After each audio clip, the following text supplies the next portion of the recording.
Buenas noches. En esta oportunidad voy a presentarles mi equipo de trabajo: Jacqueline Orjuela, Andrés González, Raúl Mora y quienes habla, Fabián Sanabria. Este documental es titulado Memorias del conflicto armado en Pasca, una historia no contada.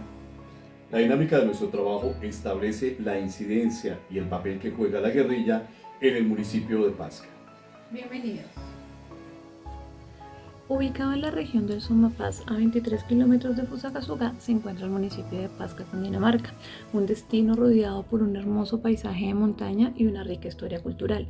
Pasca cuenta con una población de 12.000 habitantes y es conocida por su producción agrícola, llamándose así capital agrícola del Sumapaz. Más sin embargo, también fue escenario del conflicto armado y esto generó un impacto significativo en la comunidad. Hoy vamos a conocer un poco y a explorar la relación entre este conflicto y la región. Bienvenidos a Pasca, capital agrícola del Sumapaz. Es la tierra más próspera y productiva de la región. Un municipio lleno de historia y cultura. Aquí, en este punto, inicia un recorrido que nos llevará a conocer la historia en la época de la violencia de este bello municipio. Bienvenidos.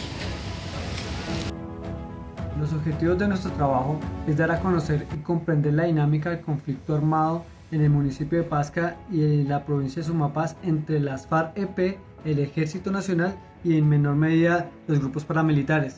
También es identificar los objetivos estratégicos de las FARC en esta provincia, como el establecimiento de corredores hacia Bogotá y otros departamentos. También ganar terreno. Y también tenemos como Pasca se convirtió en un objetivo estratégico geopolíticamente y estratégico para la guerrilla y el narcotráfico. Nos encontramos en la entrada de Pasca. Este fue uno de los puntos claves de la toma guerrillera, la primera toma guerrillera el 13 de noviembre de 1991 sobre las 7 de la noche. En ese punto, en ese río, se encontraba trincherada la guerrilla. Y desde esta parte de esa montaña que está aquí atrás, allá se encontraba el ejército, tenía encerrada esta parte de la guerrilla.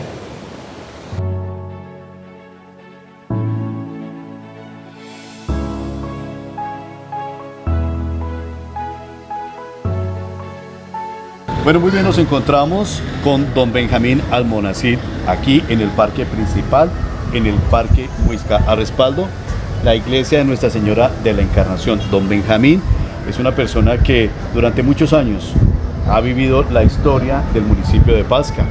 Don Benjamín, cuéntenos un poquito cómo llegó usted a Pasca en la época de la violencia, cómo llegó usted con su familia. Llegué con mi familia aquí desplazado de la región de Sumapaz porque yo subsistía allá en el páramo más grande del mundo, que se llama, de la región de Sumapaz. Llegué aquí y estaban en política, ese Anatolio Zambrano, que era el jefe de los conservadores, aquí fregaba mucho y no se podían asomar al pueblo y pues ya llegaban a buscarlo a uno al campo y todo eso, pues nos tocó refugiarnos por aquí, al lado de Sabaneta y fue editarnos mientras pasaba entró Rojas Pinilla y ese día ya pudimos salir aquí al pueblo. Bueno, muy bien, don Benjamín. ¿Cuántos años tiene usted, don Benjamín? Yo voy para 97 años, soy del 28, 1928. De 1928. Don Benjamín conoce perfectamente la historia del municipio de Pasca. Pasca tuvo 3 tomas guerrilleras. Don Benjamín, en esa época fue el enfrentamiento de las guerrillas, las extintas FARC, que en esa época, ¿cómo le decían a las FARC? Le decían chusma o guerrilla. Chusma o guerrilla. Y también al ejército, la policía, ¿cómo le decían? Los chulos, a lo menos la policía, los chulos, porque como eran por la cuenta de que lo sacó la policía, que sacó Laureano Gómez cuando subió a la presidencia sin entrar por política, sin entrar por votaciones, sino que le dieron el poder. Mariano Espina Pérez estaba mandando cuando el 9 de abril de 1948 y le dio el poder a Laureano Gómez. Y ese fue el que levantó 20.000 hombres de chulavitas para que sacrificaran a los liberales, para echarlos a abismos algunos y otros los mataban quitándoles la piel por debajo de los pies y poniéndolos a dar en triturada piedra, les daban culata por la espalda y los mataban. Escaparon a 400 niños y les pisaron los ojos con la punta de la bayoneta. ¿Sería lícito todo eso? Esa es la época de la violencia, que dio paso luego a una incursión de la guerrilla en el municipio de Pasca. 3 tomas guerrilleras que dejaron como resultado personas heridas, la infraestructura de lo que ustedes ven a su alrededor se vio afectada también y la muerte de 2 policías, el comandante de la estación de policía en su momento y otro policía. Don Benjamín no sabe leer, don Benjamín no sabe escribir, pero tiene una memoria prodigiosa. Nos encontramos en la parte alta del municipio de Pasca, en el sector rural, muy cerca al páramo del Sumapaz. Punto estratégico donde se movilizaban las disidencias y se conectaban con diferentes departamentos como el Huila, el Meta, el Tolima y la ciudad de Bogotá. En este punto, acá atrás encontrábamos el primer batallón de alta montaña que logró contrarrestar el avance de la guerrilla. Nos encontramos a 10 kilómetros del casco urbano del municipio de Pasca, el cual fue epicentro de la guerrilla y de la violencia desencadenada en su momento.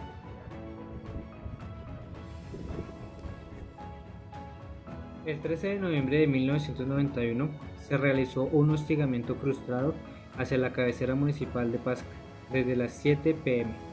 Este fue repelido por el Ejército Nacional y generó afectaciones a fachadas de infraestructura privada y pública. Esto sin dejar ningún herido ni ningún muerto. El 22 de octubre de 1992 se llevó a cabo una toma del casco urbano en la noche por 22 guerrilleros.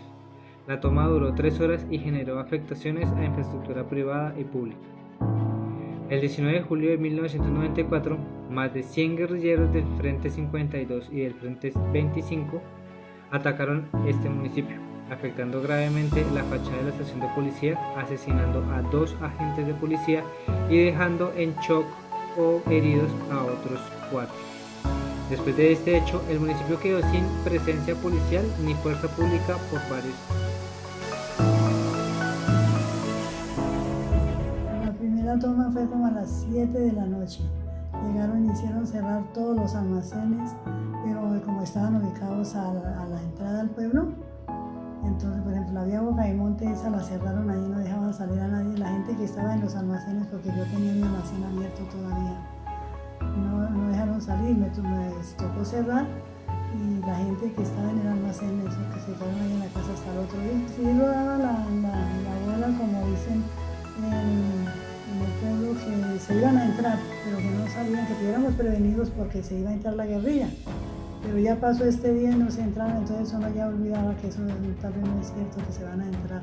Y de pronto, de un momento a otro, cuando dijeron se entró la guerrilla, porque la gente empezó a correr, a salir del pueblo, ya no los dejaron porque ya cerraron las entradas del pueblo, que son 1, 2, 3, como 5 entradas al pueblo. Las cerraron y la gente que estaba, algunos alcanzaron a sacar sus carros y volarse, los dejaron salir. Y otros sí les tocó, los que tenían mercadito, los que tenían maletas, les tocó quedarse en el pueblo. Ahí en la tienda nosotros les dimos posada a varias gente hasta el otro día, porque eso terminaron ellos entraron y se ubicaron al parque, a la entrada del parque. Se ubicaron en los andenes, se acostaban en el andén y con el fusil listo a disparar. Y ya formaron las balaceras y eso toteaban, habían descargas, pero como de más de un minuto toteando bala. En ese tiempo había una oficina, en la primera toma había una oficina que se llamaba Coxibate, creo que era, una agencia bancaria, y quedaba en toda la esquina, ahí en la casa donde fue la sede de su merced, ahí quedaba el banco, ahí quedaba la banca mía, creo que se llamaba. Y ahí, como a la 1 de la mañana, rompieron y se entraron y agarraron la caja fuerte como machete, como herramientas, tenían herramientas, no sé dónde las habrían sacado, pero le dieron y no la pudieron abrir. Se salieron y siguieron echando bala en el pueblo como hasta las 3 de la mañana, 3 y media, hasta ahí se terminó la odisea. Y todo el mundo ni salíamos a las ventanas, es que no podíamos salir a las ventanas a mirar. Por entre las cortinas uno miraba que quienes estaban ahí, uno los miraba que estaban acostados, con el fusil listo para disparar y así disparaban, echaban al aire. Terminó como a las 3 de la mañana. Ahí no hubo muertos, no hubo nada, no atracaron a nadie, con la gente no se metieron. La segunda toma, esa fue en el día. Se entraron como a las 3 de la tarde. Empezaron desde los altos, allá donde iba uno para el instituto, y de ese alto empezaron a disparar. Y todo el mundo corra, vole, sálgase del pueblo, porque se había entrado en la guerrilla. Esa fue la segunda toma. En ese momento, en esa toma que hubo, tampoco no atacaron a la gente. Esa sí terminó como como a las 6 de la mañana terminaban. No era tan difícil porque pues como por el río no podían bajar o meterse porque de pronto llegaba el ejército. Ay, en la primera toma yo alcancé a llamar a una amiga que vivía en el centro, que era Chata Villalobos. Lo alcancé a llamar, en ese tiempo estaban recién instalados los teléfonos. Y yo alcancé a llamar a Chata y le dije, llame, comuníquese a Tolemaida que se entró la guerrilla.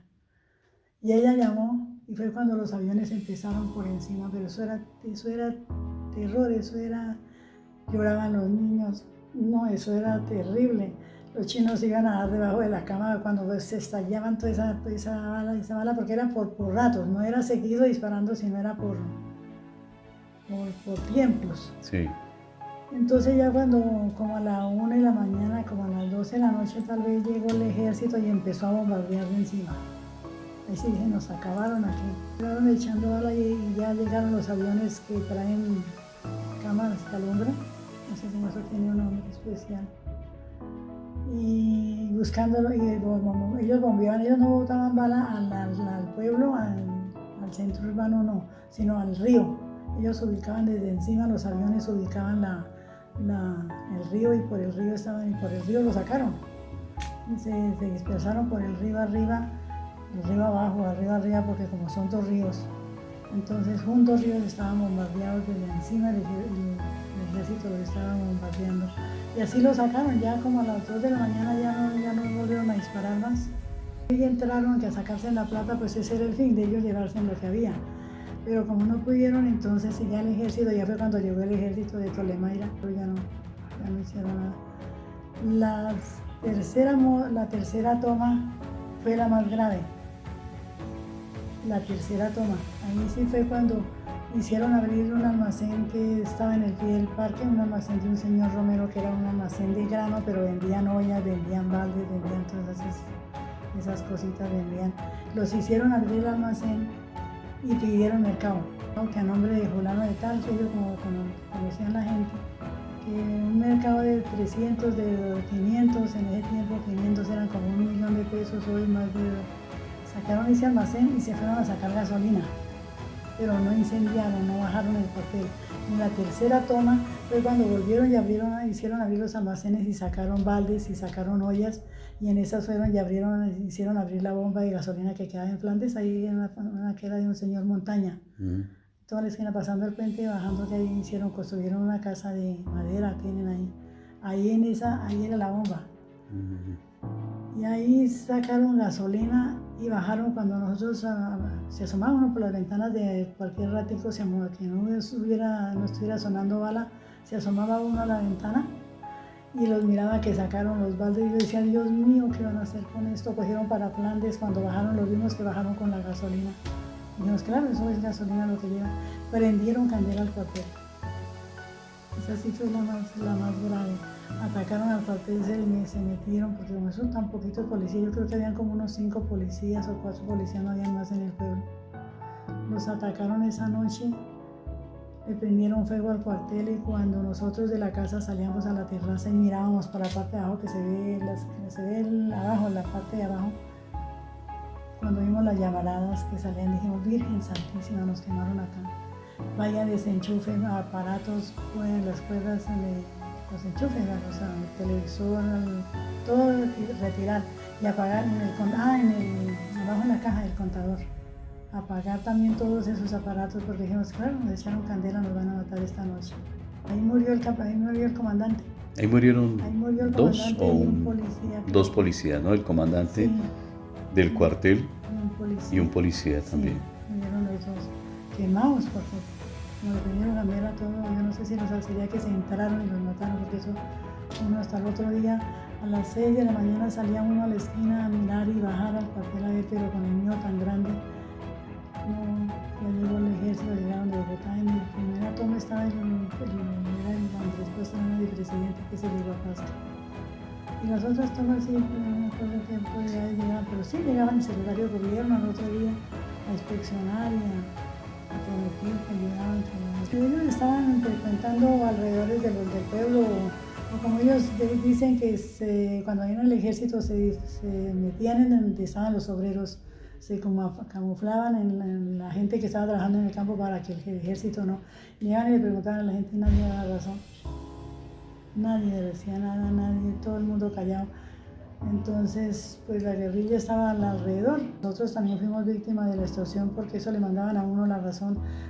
Decían que eran muchachos conocidos de ellos y que manejaban Willys y en el pueblo estaba metida todo eso, estábamos revueltos con todos ahí. Entonces extorsionaban a la gente para que llevaran eso. Eso lo estaban haciendo ellos desde hacía tiempo atrás. Y eso se acabó un poco cuando la última toma que fue cuando mataron el comandante, que murió el comandante ahí, y un policía. Después de eso ya fue cuando el ejército se tomó los páramos y colocaron una base militar arriba en Saldúa. Colocaron la base militar y ahí pasó un poco la metida de la guerrilla o la de posesionarse en el pueblo, porque ellos siempre estaban todos los días, ellos llegaban a los almacenes y ellos eran de confianza con la gente, eran conocidos. Esto después entonces ya fue cuando el gobernador y todo formaron la base y nombraron a un tal capitán, un coronel Cajiao. Y ese tal coronel Cajiao fue el que, mejor dicho, se regó ejército por todas las veredas de arriba, Corrales, Saldúas, a Boca de Monte, todo eso, Costa Rica, Juan Viejo. Entonces se regó y fue cuando lo sacaron y mataron al comandante en una toma que hubo arriba en Muslim. Allá mataron al comandante, que Camilo se llamaba, que era el que tenía la lista de todos los comerciantes y de toda la gente de Pasca que tenía plata. Y ahí termina con la muerte del tal comandante Camilo. Ahí ya el coronel Cajiao fue el que le dio plomo y lo sacó de Pasca.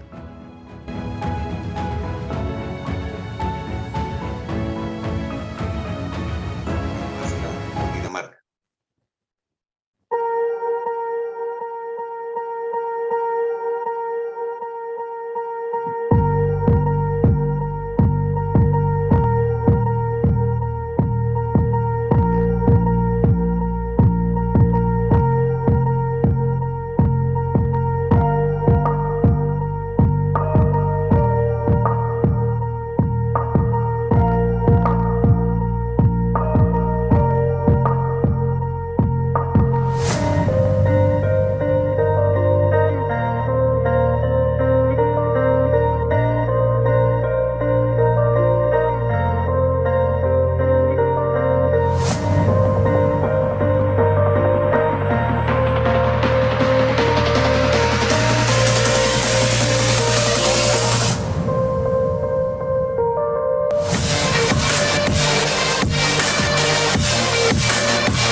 Coronel, ¿quiénes son los responsables políticos y los autores intelectuales y materiales de los ataques terroristas de las FARC contra los habitantes del municipio de Pasca y la fuerza pública en el departamento de Cundinamarca durante varias décadas? Bueno, mi coronel, después de toda esta descripción, no nos queda la menor duda que de todos los gobiernos que van llegando a Colombia desde 1930, que llega el Partido Comunista hasta la fecha, todos tienen su parte de responsabilidad política en lo que ha sucedido. Ninguno se salva. Y lo mismo todos los que fueron alcaldes de Bogotá. Con mayor o menor grado, pero tienen responsabilidad en lo que aquí ocurre, porque esto no es un fenómeno que se da porque sí, sino se da por falta de visión y de enfoque de quienes dirigen la política para resolver los problemas. Eso en la parte política. Y en la parte ya de la criminalidad, en primerísimo lugar están de responsables los dirigentes del Partido Comunista desde su nacimiento hasta hoy, porque ellos son los gestores intelectuales y los promotores de ese asentamiento mixto de la combinación de las formas de lucha y de violencias para la toma del poder, máxime en esta región que es como la coraza del Heartland del país, ya que si vemos el mapa, todos esos municipios que rodean a Bogotá, que han sido sistemáticamente rodeados por el Partido Comunista, tienen una proyección geopolítica y un manejo directo sobre la capital con la colocación de milicias y de grupos armados. Y ya en la parte de las acciones criminales, los dirigentes de las FARC y desde luego del Partido Comunista, que es el que los recluta, los entrena, los convierte en bandidos y los envía a las cuadrillas a que cometan los delitos. Entonces son tres niveles de responsabilidad y de acción que la historia no ha juzgado en su debida dimensión y ocurren hechos como el informe del señor de Rux, completamente distorsionados, que dice que va a contar la verdad de lo que ocurrió, pero no cuenta que esta es la historia, cómo es que ha ocurrido y cómo se ha desarrollado ese proceso. Y aquí lo estamos demostrando con hechos, con fechas y con procesos. En sentido amplio, digamos que los antecedentes de esta violencia es la misma historia del comunismo armado contra Colombia desde los alrededores de la capital de la República. Sería sentido amplio y abarcaría todo ese contexto que hemos resumido en 4 frases ahora. Y desde el sentido mucho más estrecho miraremos algunos de los antecedentes que nos conllevan a esta serie de hechos criminales que ocurrieron y que vamos a narrar algunos de ellos y analizarlos en el programa de hoy. Entonces tenemos que desde siempre, y no de ahora, los comunistas han cometido ataques terroristas contra Colombia en nombre de la paz y por la paz.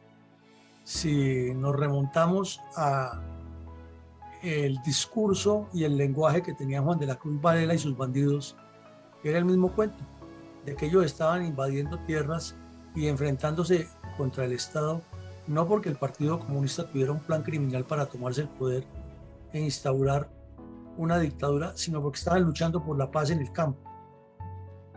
Y desde luego, los del otro lado, lo que decían era que había que combatir a unos bandidos que estaban robando las tierras, que eran criminales.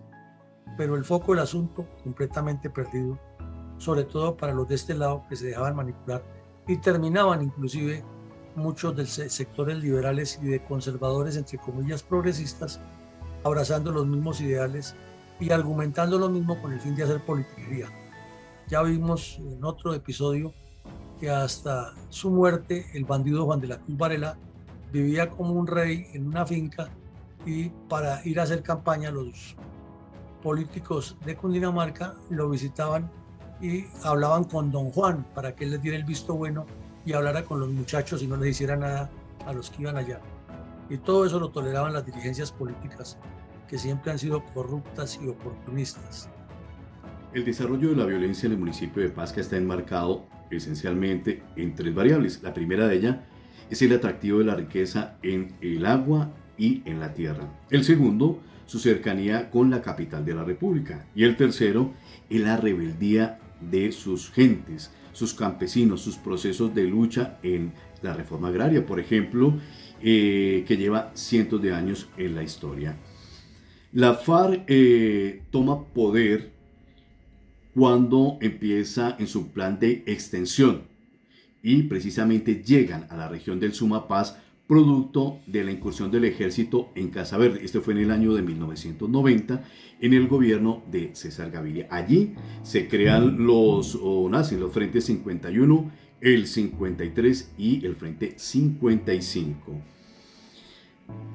Llegan a Pasca porque es un sitio estratégico, es un corredor fundamental que nos conecta con el sur del país, con el Meta, con el Huila, muy cercano a Fusagasugá, también está Girardot y hacia el Tolima. Por la parte alta de San Juan nos conecta con La Unión, Las Sopas, Nazaret y Las Ánimas. Esto le permitía a la guerrilla que pueda operar y que se pudiera mover con mayor rapidez. Por otra parte, las FARC iban construyendo unas relaciones de camaradería con la población campesina y encontraron una afinidad con sus ideales políticas, especialmente el comunismo, que venía liderado por Juan de la Cruz Varela, oriundo de Cabrera. Es así como entonces encontró un respaldo la FARC y se hicieron alianzas estratégicas de conveniencia. La guerrilla les brindaba seguridad, donde se castigaba a quien robaba el ganado, el que cometía de pronto algún delito, y en contraprestación los campesinos le daban el alimento, incluso los podían hospedar. Poco a poco, como lo decía, fueron ganando terreno y se ganaron la confianza y ya empezaron a establecer unos ideales sociopolíticos de coincidencia. Las veredas de mayor incidencia, donde mayor participación tuvo la guerrilla en el municipio de Pasca, fueron Quebradas, Corrales, Juan Viejo, La Esperanza y El Carmen. Podemos decir entonces que a inicios del año 90 se consolidaron como el nuevo orden del Sumapaz, reemplazando en buena medida las funciones estatales como la justicia, la seguridad, la organización del sistema sociopolítico, la resolución de conflictos sociales, entre otras. Es decir, llegaron y permanecieron allí debido a la ausencia del Estado. Fue una época de dolor, de violencia, donde tuvimos hechos de secuestro, abusos, desapariciones forzadas, pero especialmente esto ocurrió en los cascos urbanos. Tengamos en cuenta que de acuerdo a la Ley de Víctimas, la 1448 de 2011, se dictan medidas de atención y asistencia y reparación a las víctimas del conflicto armado. Esta ha sido una gran fuente de ayuda para las víctimas y sus familias. Esta ley, unida al acuerdo de paz que fue firmado en un gobierno anterior, donde la guerrilla de las FARC firmó ese acuerdo, se inició la reparación de muchas de las víctimas. Esta es una oportunidad para la tan anhelada paz y pues que es lo que pedimos todos los colombianos. Bueno, nos encontramos acá con el señor Jorge Guevara. Don Jorge, cuéntenos, usted alcanzó a vivir los momentos de violencia que se vinieron presentando desde las tomas guerrilleras, o cómo vivió usted esa situación.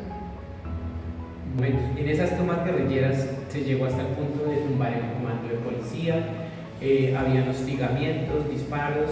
En esa época lo único que desapareció fue el comando de policía, que lo tumbaron, pero se marcaban las casas con los emblemas de las FARC, y también pues en una sola ocasión, no en todas, se marcó el Museo Arqueológico.